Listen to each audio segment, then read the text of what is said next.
नमस्कार व्यूअर्स, आज जनवरी 3/26 है और कल हमने आपको एक अच्छी न्यूज दी थी कि हमारे क्लाइंट के लिए पॉजिटिव न्यूज है, पैन कार्ड सरेंडर आ गया था। एक और पॉजिटिव न्यूज है, हालांकि दिसंबर में आ गई थी बट हम आपसे शेयर नहीं कर पाए थे। एक हमारे पास केस आया था रिगार्डिंग 142, यानी कि जो पीछे 142 के नोटिस खुले हुए फॉर रॉन्ग रिफंड्स, या आपने गलत रिफंड लिए हुए हैं या फेक रिफंड्स लिए हुए हैं। तो एक और केस में पॉजिटिव ऑर्डर पास हो गया है हमारा, ये 26/12 को, यानी कि 26 दिसंबर 2025 को असेसमेंट ऑर्डर पास हो। मैं दिखाता हूं इसमें कैसे लिखता है, असेसमेंट ऑर्डर होता कैसे है। ये देखिए पूरा असेसमेंट ऑर्डर है, यहाँ पे क्लाइंट का नाम लिखा हुआ है, स्टेटस लिखा हुआ है, कौन से सेक्शन में पास हुआ है, रिटर्न इनकम कितनी थी। इस केस के अंदर पॉजिटिव ऑर्डर पास हुआ, यानी कि ना कोई टैक्स बना है और ना ही कोई पेनल्टी लगी है।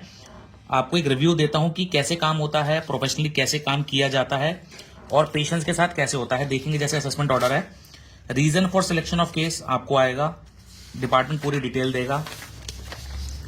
उसके बाद आपने रिटर्न इनकम कैसे भरी है, आपने 3/7 को भरी, फिर 31/12 को रिवाइज करी, 15/1 को भरी, उसकी डिटेल आ गई। आपको अपॉर्चुनिटीज कब कब दी, तो यहां पे लिखा होता है आपको कम्युनिकेशन कब करा डिपार्टमेंट ने। नोटिस 143(2) दिया, फिर नोटिस 142 दिया, फिर हमने अर्जेंटमेंट मांगी थी और लास्ट में 142 फुल रिप्लाई दे दिया हमने, यानी कि 30 अक्टूबर को हमने इसका फुल रिप्लाई दे दिया है।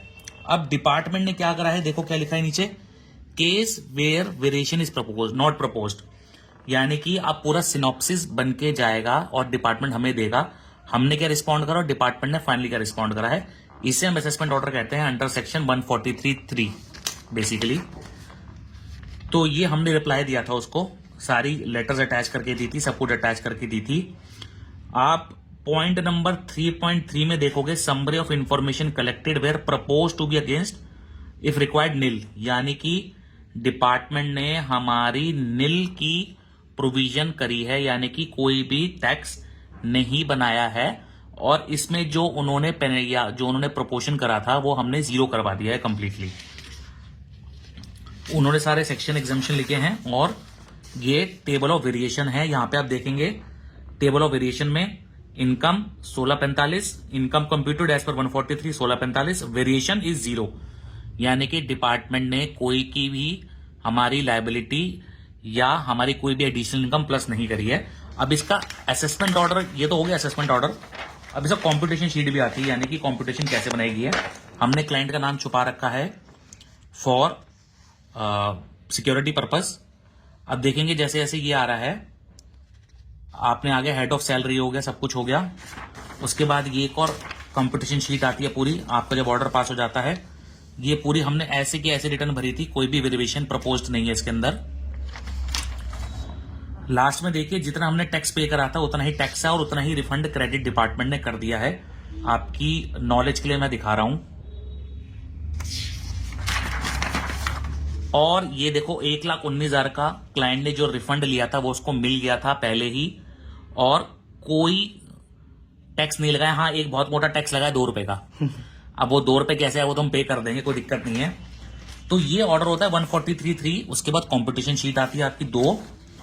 तीसरा आपका आता है कोई डिमांड ऑर्डर अंडर सेक्शन 156 या 7 के साथ पास होगा। यहां पे लिखा है कि आपको 2 रुपए पे करने हैं। अगर आप ध्यान से देखो तो ये सब ऑनलाइन कार्रवाई हो रही है, सब कुछ ऑनलाइन होगा।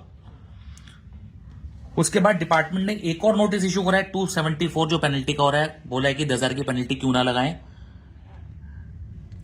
बोला 10,000 की पेनल्टी क्यों ना लगाएं। अब उसका भी रिस्पॉन्ड देंगे क्योंकि हम रिस्पॉन्स दे चुके थे।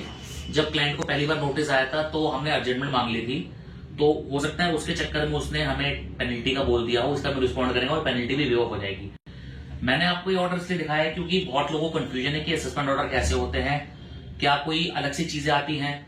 अगर आपको कोई कंफ्यूजन है, कोई असेसमेंट ऑर्डर समझ में नहीं आ रहा है या आपको कोई हमारी टीम से बात करनी है आपके केस के रिगार्डिंग, असेसमेंट ऑर्डर के रिगार्डिंग, अपील के रिगार्डिंग, तो आप बात कर सकते हैं।